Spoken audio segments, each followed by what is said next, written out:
الحمد لله رب العالمين والصلاة والسلام على سيد الأنبياء والمرسلين نبينا محمد وعلى آله وأصحابه أجمعين أما بعد أعوذ بالله السميع العليم من الشيطان الرجيم بسم اللہ الرحمن الرحیم ولا يحزنك قولهم، اور آپ کو ان کی بات غمگین نہ کر دے، ان العزت للہ جمیعا، بے شک سب کی سب عزت اللہ رب العزت کے لیے ہے، هو السمیع العلیم، وہی خوب سننے والا اور علم رکھنے والا ہے۔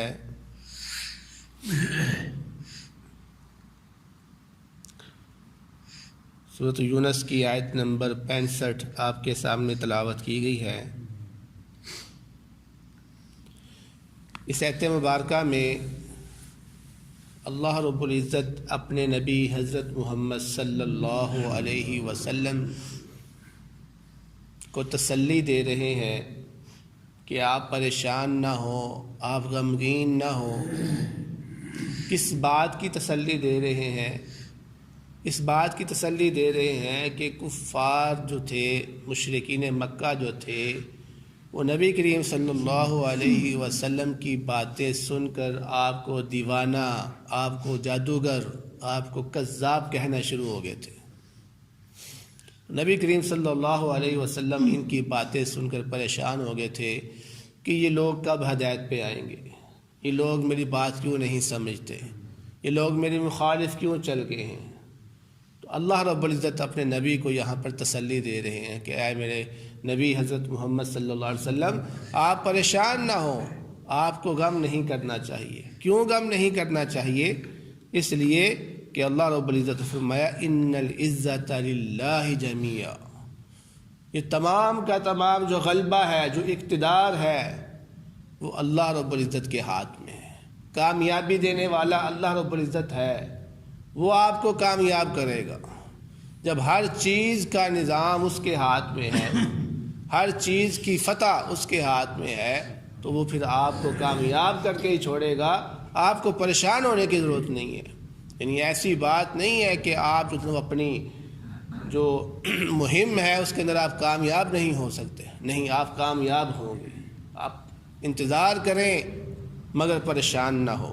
فرمایا هو السمیع العلیم، وہی خوب سننے والا ہے اور خوب علم والا ہے۔ یعنی وہ ان لوگوں کی باتوں کو سن رہا ہے جو آپ کو کذاب کہہ رہے ہیں، جو آپ کو جادوگر کہہ رہے ہیں، جو آپ کو دیوانہ کہہ رہے ہیں۔ تو ان قریب اللہ رب العزت ان سے نپٹے گا، ان سے ان کا حساب لے گا، آپ نہ بس پریشان ہو۔ تو فرمایا آگے اللہ رب العزت نے الا ان للہ من فی السماوات ومن فی الارض، حرف تنبیہ آ گیا ہے۔ الا، سن لو، خیال کرو، تنبیہ اللہ رب العزت یہاں پہ بیان کر رہے ہیں۔ من فی السماوات، لفظ جو من ہے وہ ذوی العقول کے لیے استعمال ہوتا ہے، یعنی عقل کے لیے استعمال ہوتا ہے۔ جو مخلوق عقل رکھتی ہے اس کے لیے من استعمال ہوتا ہے۔ اور زمین و آسمان میں کون سی ایسی مخلوق ہے جو عقل رکھتی ہے؟ زمین میں انسان ہے اور جن ہے، اور آسمانوں میں فرشتے ہیں۔ یعنی 3 مخلوقیں ہیں جو عقل رکھتی ہیں۔ تو اللہ رب العزت فرما رہے ہیں الا ان للہ من فی السماوات ومن فی الارض، ان تمام مخلوقوں کا مالک کون ہے؟ اللہ رب العزت ہے۔ جب ان تمام مخلوقوں کا مالک اللہ رب العزت ہے تو اس میں مشرک بھی آ جاتے ہیں، اس میں کافر بھی آ جاتے ہیں۔ تو جب کافر کا مالک بھی اللہ ہے، مشرک کا رب بھی اللہ ہے، ان کی ملکیت اللہ کے ہاتھ میں ہے، تو پھر یہ کس طرح آپ کو نقصان پہنچا سکتے ہیں؟ یہ کس طرح مالک کی مخالفت کر سکتے ہیں؟ اس لیے آپ پریشان نہ ہو، یہ آپ کا کچھ نہیں بگاڑ سکتے، کیونکہ ان تمام لوگوں کا مالک میں رب ہوں خود۔ تو ایسا نہیں ہو سکتا کہ یہ غلام اپنے مالک کی مخالفت کر دیں، یا مالک کوئی کام چاہتا ہو اور غلام اس کی مرضی کے خلاف کرتا. تو جب تک رب نہیں آپ کو تکلیف پہنچانا چاہے گا یہ لوگ آپ کو تکلیف نہیں پہنچا سکتے. جب تک اللہ رب العزت آپ کو نقصان نہیں پہنچانا چاہے گا یہ لوگ آپ کو نقصان نہیں پہنچا سکتے، اس لیے آپ پریشان نہ ہو. اس کا ایک معنی یہ بھی کیا گیا ہے کہ جب یہ تمام مخلوقیں بڑی بڑی جو ہے ذوی العقول ہے اس کا مالک اللہ رب العزت ہے، تو پھر یہ چھوٹی چھوٹی چیزیں، یہ پتھر، یہ دریا، یہ قبریں، ان کا مالک بھی بالاولیٰ اللہ رب العزت بھی ہے. تو کیسے یہ لوگ ہیں کہ اللہ رب العزت کو چھوڑ کر اس کے غلاموں کی یہ عبادت کرتے ہیں، یہ بتوں کی بھی عبادت کرتے ہیں، یہ پتھروں کی عبادت کرتے ہیں. یعنی عقل اس چیز کو تسلیم نہیں کرتی کہ رب کو چھوڑ کر، مالک کو چھوڑ کر جو اس کے غلام ہے، جو اس کی پیدا کردہ چیز ہے، اس کی عبادت کی جا رہی ہے. اس کو تو عقل بھی تسلیم نہیں کرتی ہے.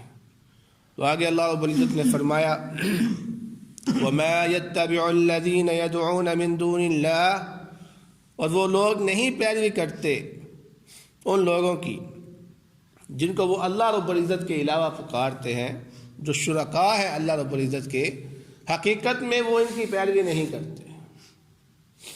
کیوں؟ کیونکہ حقیقت میں اللہ رب العزت کا شریک کوئی ہے ہی نہیں.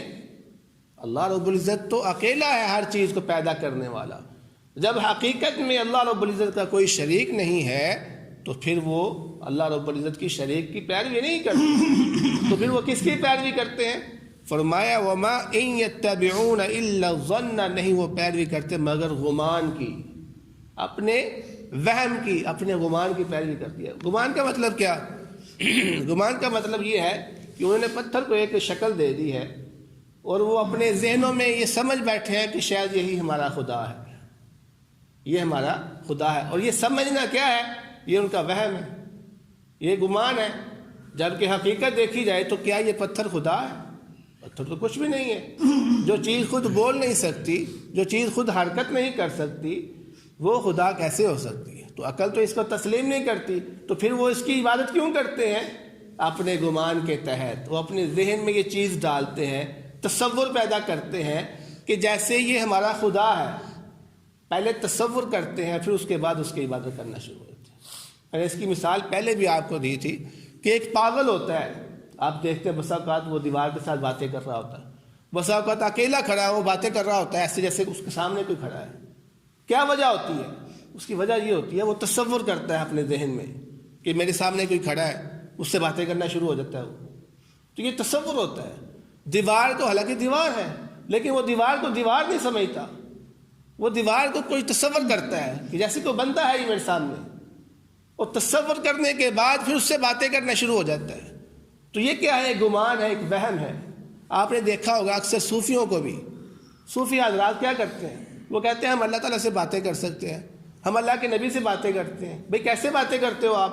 وہ کہتے ہیں یہ آنکھیں بند کریں اور اپنے ذہن میں تصور کریں، ان کی تصویر لے کے آئیں خیال سے. تو اپنا خیال ایک بنائیں کہ آپ کے سامنے اللہ کے نبی کھڑے ہیں. جب آپ ذہن بنا لیں گے اپنا تو پھر آپ ان سے باتیں کرنا شروع ہو جائیں. تو ایک وہم ہے، یہ ساری دماغ کی گیم ہے. تو یہی خیال ہے، اللہ رب العزت اسی کو بیان کر رہے ہیں. یہ جو مشرک لوگ بتوں کی پوجا کرتے ہیں، یہ لوگ جو قبروں کی پوجا کرتے ہیں، ان کو پتہ ہوتا ہے کہ اصل میں حقیقت میں یہ رب نہیں ہے، لیکن وہ اپنے ذہن کے اندر یہ تصور کر لیتے ہیں، یہ خیال کر لیتے ہیں گویا یہی ہمارا رب ہے، پھر اس کی عبادت کرنا شروع ہو جاتے ہیں. تو دیکھیے اللہ رب العزت کس طرح ان کی حقیقت کو بیان کر رہے ہیں کہ ان یتبعون الا الظن، نہیں وہ پیروی کرتے مگر اپنے ظن کی، اپنے گمان کی جو ذہن کے اندر بنا لیا جاتا ہے. اور یہ دماغ کی خرابی ہوتی ہے، یہ دماغ کی خرابی ہے.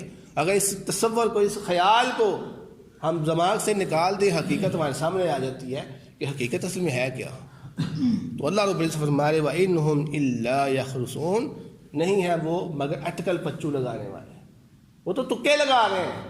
تو تکا ہی لگانا ہوا نا. میں دیوار کو کہہ دوں کہ یہ شخص ہے جی، ایک تکا لگا رہے ہیں، اٹکل پچو لگا رہے ہیں. تو ساری ان کی زندگی اس طرح اٹکل پچو کے اوپر ہے، حقیقت میں کچھ بھی نہیں ہے. حقیقت میں یہ کچھ بھی نہیں ہے. یہ اللہ رب العزت کی پیدا کردہ چیز ہے. یہ انسان اللہ رب العزت کا پیدا کرتا ہے، یہ پتھر اللہ رب العزت کا پیدا کرتا ہے، یہ مٹی اللہ رب العزت کی پیدا کرتا ہے. ہر چیز اللہ رب العزت کی مخلوق ہے. تو خالق اور مخلوق ایک کیسے ہو سکتے ہیں؟ کبھی بھی نہیں ہو سکتا۔ ایک مالک ہے، ایک غلام ہے، آپ کس طرح غلام کو مالک کے برابر کر سکتے ہیں؟ نہیں کر سکتے، ہو ہی نہیں سکتا۔ بھائی وہ غلام ہے، اپنی غلامی سے آزاد نہیں ہو سکتا تو وہ مالک کا شریک کیسے ہو سکتا ہے؟ ہم اللہ رب العزت کے غلام ہیں، ہم اپنی غلامی سے آزاد نہیں ہو سکتے، ہمارے اندر اتنی طاقت نہیں ہے، تو ہم مالک کے شریک کیسے ہو سکتے ہیں؟ بات سمجھنے والی ہے، ہم مالک کے شریک کیسے ہو سکتے ہیں؟ تو اللہ رب العزت اسی چیز کو بار بار بیان کر رہے ہیں اور سمجھانے کی کوشش کر رہے ہیں۔ فرمایا هو الذی جعل لکم اللیل، وہی تو ہے کہ جس نے تمہارے لیے رات کو بنایا ہے، لتسکنوا فیہ، تاکہ تم آرام کرو اس میں۔ کس نے بنایا ہے؟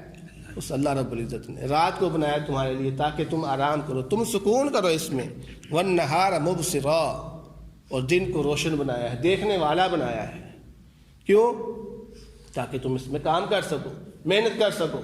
ان فی ذالک، بے شک اس کی چیز کے اندر لآیات، نشانیاں ہیں، لقوم یسمعون، ایسی قوم کے لیے جو سنتی ہیں۔ تو یہ اللہ رب العزت نے جو مثال دی ہے اس میں بہت زیادہ نشانی ہے۔ اگر اللہ رب العزت غور کرے تو یہ رات بنانے والا کون ہے؟ اللہ رب العزت۔ دن بنانے والا کون ہے؟ اللہ رب العزت۔ کوئی شخص نہیں کہتا کہ اس کو بنانے میں بھی کوئی شریک ہے۔ تو جب مخلوق کو بنانے والا صرف اللہ رب العزت ہی ہے، ہر بندہ اس چیز کو تسلیم کرتا ہے، تو پھر اس کی عبادت میں کیسے شریک ہو گئے؟ اس کی عبادت میں کیسے شریک تم نے کر دیا؟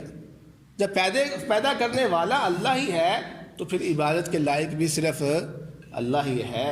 تو یہی بات اللہ رب العزت آپ لوگوں کو سمجھا رہے ہیں۔ دعا ہے اللہ رب العزت سے جو سنا ہے اس پر عمل کرنے کی توفیق عطا فرمائے۔ بہترین صدقہ جاریہ حاصل کرنے کے لیے اس ویڈیو کو لائک، کمنٹ اور شیئر کرنا مت بھولیں۔